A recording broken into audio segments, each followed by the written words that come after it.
46, Indianapolis This Week. When Donald Trump was running for president, he said that if he was elected president of the United States, America would start winning again. Well, today, America won. The bombshell this week, Donald Trump and Mike Pence announcing a deal with Carrier to save 800 jobs at the Indianapolis plant, while 600 other jobs are still heading to Mexico. Thank you so much for joining us for Indianapolis This Week. It's a deal that even Donald Trump himself said he didn't expect to make happen. Jobs being saved here at the Indianapolis Carrier plant. Donald Trump and Mike Pence capping that extraordinary week on Thursday afternoon, coming to Indianapolis and that plant on the west side. The Trump team getting Carrier to agree to a deal to keep 800 production jobs making gas furnaces here in Indianapolis. With the 300 jobs which weren't leaving, that means Carrier will continue to employ 1,100 Hoosiers.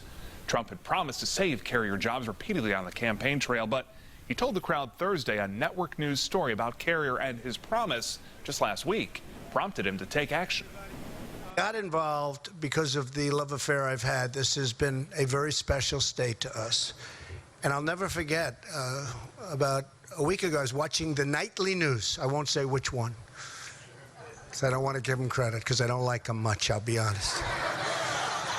I don't like them, not even a little bit. But they were doing a story on Carrier. And I say, wow, that's something. I want to see that. And they had a gentleman, worker, great guy, handsome guy. He was on. And it was like he didn't even know they were leaving. He said something to the effect, no, we're not leaving, because Donald Trump promised us that we're not leaving. And I never thought I made that promise. Not with Carrier. I made it for everybody else. I didn't make it really for Carrier. And I said, what's he saying? And he was such a believer. He was such a great guy. He said, I've been with Donald Trump from the beginning. And he made the statement that Carrier is not going anywhere. They're not leaving. And I'm saying to myself, man. And then they played my statement. And I said, Carrier will never leave. But that was a euphemism. I was talking about Carrier like all other companies from here on in, because they made the decision a year and a half ago. But he believed that that was, and I could understand it. I actually said I didn't make it. When they played it, I said I did make it, but I didn't mean it quite that way. At first I said, I wonder if he's being sarcastic, because this ship has sailed. And then I said, it was 6:30 in the evening, and I said, boy, the first thing I'm going to do is go there, and I say, do I call the head of Carrier, who's a great guy? But I've always learned I got to call the top. And I heard about Greg Hayes. He's a great executive. You know, I don't know if you know, United Technologies is one of the top 50 companies in the United States and one of the top companies anywhere in the world. They make many other things other than air conditioners, believe me. Their list of companies is incredible. So I called Greg Hayes. And that brought us to Thursday and the deal, which Vice President-elect Mike Pence, of course, helped to champion. The Indiana governor playing a big part in negotiating the deal, likely a final big negotiation for his home state before the inauguration. It is great to be back home again in Indiana.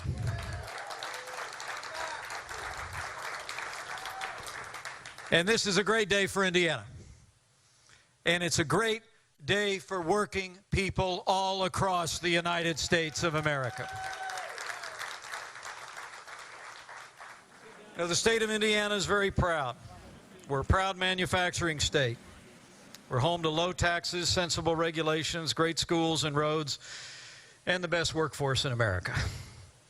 Since the 1950s, Carrier has been a part of Indiana's manufacturing success story, and we've been proud of it. As governor, I couldn't be more pleased and grateful that thanks to the initiative and the leadership of President-elect Donald Trump, Carrier has decided to stay and grow right here in America. Now let's remind you of the details of the deal itself. It saves about 730 production jobs at the plant, and those workers will not see any wage cuts. The state will give Carrier $7 million in incentives based on employee income taxes, and Carrier says it'll invest at least $16 million to upgrade that facility. The deal doesn't save all the jobs at Carrier, as the company is expected to move 600 positions from Indianapolis to Mexico by the end of next year. RTV6's Rafael Sanchez joins us with what's next. Rafael. Jason, dates for talks have not been set yet, but since Thursday, the Union Hall has been bombarded with questions about the future of those 600 jobs. The jobs in the fan coil division are the ones expected to relocate to Monterrey. Workers support the manufacturing of electric furnaces in the fan coil division. Now, Carrier already has a big operation in Mexico where it can pay workers $3 an hour with benefits that's $6 an hour. The union says it hopes to provide details to the affected Indianapolis workers as soon as possible. We haven't gave up the fight, and we're going to do everything we possibly can to fight for their jobs. Some of the bridge has been crossed, but we need to cross the rest of it and keep all the jobs here in Indiana. The union is also hoping the deal extended to Carrier may be offered to Rexnord to save 350 jobs slated to leave that company for Mexico before June. So, Jason, a lot of folks watching this deal. Much more to come on all of it. Now, Rafael, we also heard Carrier's parent company set to invest at least $16 million. Could that reduce the pending layoffs at the plant? Yeah, you talked about that. The short answer, unclear. The president-elect made it sound like more jobs will be added in the future. The United Steelworkers Union believes the investments on paper, on the surface, sound good, but they're fearful that they may come with unintended consequences. There's probably going to be capital that is going to be automating the plant better, being more efficient. When they do that, we always lose jobs. These 600 jobs are going to go to Mexico. The fan coil part of the business is still going to Mexico. So Trump did not save this entire plant as he promised. There's no question that they're going. For clarity's sake, a lot is made that 1,100 jobs were saved, but just remember that 300 of those in the research and engineering departments were never leaving Indianapolis. Jason? Rafael Sanchez reporting for us. Rafael, thank you for all your continued reporting on this story. So what about other manufacturing jobs in Indiana headed to Mexico, and how to keep more jobs from doing the same thing in the months and years ahead? That's a question we put to Democratic Senator Joe Donnelly. I'm happy that these jobs are going to be, some of the jobs are going to be able to stay here, but the fact is we have hundreds and hundreds of additional people who are still going to be going home tonight and don't have their jobs back. I'd like to see this be both Democrats and Republicans, that it be a team effort, and that it do things like make sure that if you're getting federal contracts, that you want the tax dollars of good Hoosiers, that you're also making sure that you're not offshoring Hoosier jobs. Number two is to make sure that you don't get any tax deductions when you're moving products offshore. Carrier was in a position where they could be getting tax deductions for moving the equipment in Indianapolis to Mexico. That's crazy. Additionally, we want to make sure that there's tax benefits for inshoring, bringing jobs back. And so those are the kind of things that that shouldn't be Democrat or Republican. This should be common sense. These are all things that are good for everyone. Meanwhile, former Democratic presidential candidate Senator Bernie Sanders has been critical of the deal, penning a scathing editorial in the Washington Post. Sanders says Carrier held Trump hostage with the jobs and won, essentially getting ransom to stay here in Indianapolis, and that Trump gave a blueprint to future companies. Sanders is also pushing new legislation to help prevent U.S. companies from moving jobs to other countries as well. Another major story from the Senate involving Indiana that we're watching closely right now, outgoing Indiana Senator Dan Coats under consideration for a possible cabinet position with Donald Trump. One report now has Coats as one of 3 finalists for Trump's National Intelligence Director. Coats met face-to-face Wednesday afternoon with Trump at Trump Tower there in New York. I didn't come here to ask to be considered for anything. I was invited here to just sit down and discuss a number of issues that the president will be facing, and I gave him some of my years of experience in terms of what I thought they would be dealing with and made some suggestions. Well, I've served on the Armed Services Committee, I've served on the Intelligence Committee, I've been involved in the Finance Committee, so there were a range of things. I was a Sherpa for Judge Alito, and we know that there are openings coming up on the court. In fact, there's one now, and there may be more. And that's a major issue that the president's going to have to deal with. I told him I want to assist wherever I can, but I'm not seeking a specific position. The president-elect has already reached into Indiana for his team, naming Seema Verma to head the Medicare and Medicaid programs. Verma, of course, instrumental in developing HIP 2.0, the Medicaid expansion in Indiana under Governor Pence. Welcome in our political insiders, as we like to do every Sunday, Democrat Laura Beck and our favorite conservative commentator and radio host Abdul Hakim Shabazz. You just love that. I know. He loves it. I know. He does. Let's start by talking about the carrier deal, of course. Great deal, good deal, average deal? All of the above, and deal with a lot of questions. And no, it really is. I mean, if you're one of the carrier people who is, your job has been saved, this is great for you. Absolutely. If you're one of the carrier folks, those 600 people whose jobs won't be saved, not so great. But I think in the longer term, it questions, how do we keep manufacturing jobs here, in the United States? Are we, by what the governor and president-elect did, are we subsidizing a business model that's not necessarily going to work? Because you got to understand, when Carrier announced it was shipping jobs to Mexico, its stock went through the roof. After announcing some of the jobs are going to stay, it saw some of its stock start to fall back. So it opens up a lot of long-term questions about how we keep manufacturing jobs in this country, but also make sure we promote efficient business models. View of the Democrats, Laura. Well, I mean, I'm just speaking for Laura Beck here, and I'm looking at you thinking, wow, he's making a lot of sense. So I don't know I might just need to go back to bed and get back up and start all over. Well, it sets a precedent that we really haven't seen in this country. And I think what was so fascinating to watch about this is that there was quite a bit of chatter, and I think there still is, that a lot of this deal was based on the fact that Carrier and its parent company could lose its very large defense contracts, but with the federal government.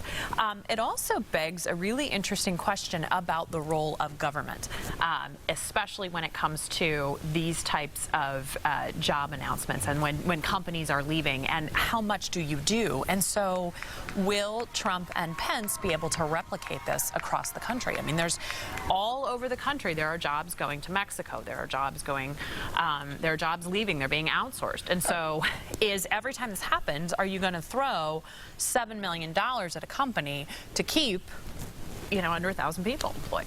And to piggyback on that too, the other part of the equation is, what do you do with a company that doesn't have federal contracts? That you can't sort of have that. Right. This is to say that the president push and pull between the two. This is to say the president said, hey, you know what? If you don't do this, you'll lose your federal contracts. But you could tell it was like, we enjoy doing business with you. We'd like to continue to do business with you in the future. But if a company doesn't have those ties, what do you do? And does every company that thinks about leaving or maybe not going to leave say, hey, you know what? I saw what happened in Indiana. Exactly. We may try to duplicate this exact same thing. Exactly. And the other thing that you do run into, too, is you now have set an expectation among Trump supporters that he is going to save manufacturing, and he's going to do it by any means necessary. In 4 years, will Carrier live up to their promises? In 4 years, will they continue to do some of these things? We don't know the answer to that question. So I do think when we look back 4 years, 8 years from now, this will really be a defining moment for us and how they're going to operate. White House Press Secretary Josh Earnest, after the deal was announced, took some flack, especially from the right wing, about the way that he addressed it, saying it's great that these jobs are being saved, but basically come back and talk to me when you have done this more than 800 times. Yeah, that's a good point. Is that a fair criticism, Abdul? Not really. I mean, if I were the White House, I'd have just said, we're happy that these jobs are here, and we hope Mr. Trump will just continue our progress of job creation, 15 million, since pulling us back from the Great Depression. So I'd have probably taken the higher. What I will say, though, is this. My same conservative friends who whined and gnashed their teeth about the auto bailout back in 2008, you thought that was something. We may be just seeing the Republican version of the auto bailout going forward with manufacturing and companies like Carrier. I think it's the tip of the iceberg. I think it's the tip of the iceberg about how they're going to do it. And frankly, I mean, to push back a little bit on your point, we can't agree the whole day. That's just not going to work for us. But to push back on that point, the Trump people have been so ungracious in victory and so nasty. I mean, when you saw I think there was the campaigns from both sides came together, and there was some interesting reporting done out of a Harvard meeting that they had. The Trump folks haven't been gracious in defeat and gracious in victory, excuse me, Freudian slip there. So I think it's really hard to take the high road with them. Unemployment hitting the lowest point in 9 years on Friday. Those new numbers came out.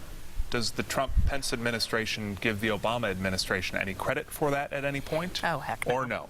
And I've always said, no. I've always said that Heck when no. you're, they'll probably give as much credit to the Obama administration as the Indiana Democrats would give to Mike Pence if he had been reelected governor. How about that? Not a whole lot there. Let's quickly talk about Senator Dan Coates. You're going to get a look.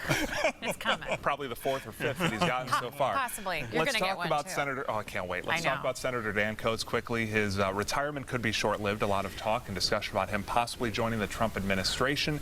Do you expect that he would in some capacity? Are you surprised to see that he would possibly weigh one of these options out there?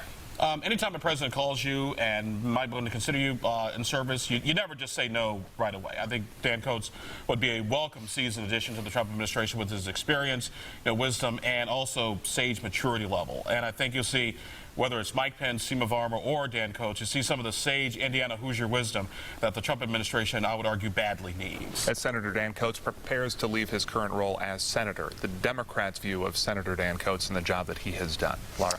Well, I think he's, he hasn't really distinguished himself with any, groundbreaking legislation. I mean, he's essentially towed the party line. The time he's been there, he's been very reliably Republican and reliably anti-Obama. He's no Dick Lugar, and we all, I think, can agree on that. Well, you don't have to agree with me on that, but I think you have to be really careful when Donald Trump calls you and wants you to be a part of his administration, because you just don't know what he's going to do from day to day. For what it's worth, I don't anticipate that he will call you anytime I don't soon, think so he I don't will think Laura either. has to I think worry I'm about it. totally safe. Already turned him He will down. not be calling me. Good call. Abdul, Laura, thanks for joining us. Back to Indianapolis this week. It's a birthday party that's now lasted for a full year, and it's all been leading up to this week. Indiana marking its bicentennial. 1 week from today, Sunday, December 11th, and the state has a huge celebration planned. RTV 6 State House reporter Katie Hines is here to talk about that. We're joined this morning by Perry Hammock. He is the executive director of the Indiana Bicentennial Commission. And Perry, you have an exciting event coming up next weekend. Next weekend, December 11th is Statehood Day. It'll be Indiana's 200th birthday, and we will celebrate with a free family event at the Indiana State Fairgrounds, the Indiana Farmers Coliseum, where we have used a tagline of "Celebrate History, Ignite the Future." So we will move from the second generation of Indiana history to the 3rd century on Sunday. It'll be great. We have diverse speakers who will give short inspirational messages. We have children's groups that will perform, because really we're preparing for the next generation, so it's all about kids. It'll be great. 2 hours long, free parking, free admission to the fairgrounds. It'll be a spectacular event. What is the significance of the bicentennial? It's really been a year of big events. We've seen the torch relay. A lot of people get involved. Why should people care and get involved themselves? Yeah, I think it's so important to celebrate. I think we get so caught up in the world coming at us from 1,000 different directions that the bicentennial has given us a chance to think about where we came from, what's our place today, and what do we want to be the Indiana for our children. And it's been so embraced across the state. We have 1,600 projects that have been turned in by volunteers across Indiana. You can see them all on our website, indiana2016.org, as well as information about the Ignite the Future event. But I think people are hungry for a chance to celebrate and to think about a better Indiana. Is there anything you learned from all the people you encountered and met along the way? Yeah, I've always been proud to be a Hoosier, but I think what I've learned this year is how prideful people are about being part of Indiana, part of Indiana's history. Children's groups who have done wonderful activities see this as being the place they want to stay and want to grow up and make better. So I think that pride has been something that I'll take with me. What is maybe one thing that people wouldn't know about our state? Oh gosh, there's a million of them. Let's see, that Sudoku was invented by a Hoosier, that the pop top that doesn't come off a can was invented by a Hoosier, disposable diapers. I mean, I don't think people know about, we know about some of the big things, but about the innovation, the technology, the activities that have happened in Indiana. And if they scratch the surface a little bit, the natural beauty in Indiana, it's not just that flat, really, if you think about it, that people can learn that there's something to do in Indiana every weekend. That's on our website, too, Indiana2016.org. Okay, we'll definitely put that out there for people to know. The event coming up next weekend. December 11th, 10 o'clock at the Fairgrounds Coliseum, free. We hope everyone comes. Thank you so much for your time and for being here this morning. Thank you for talking with me. Appreciate it. Our thanks to you both. And you can find full details on the bicentennial celebration, including the schedule of events, and the link on our RTV6 app and at theindychannel.com.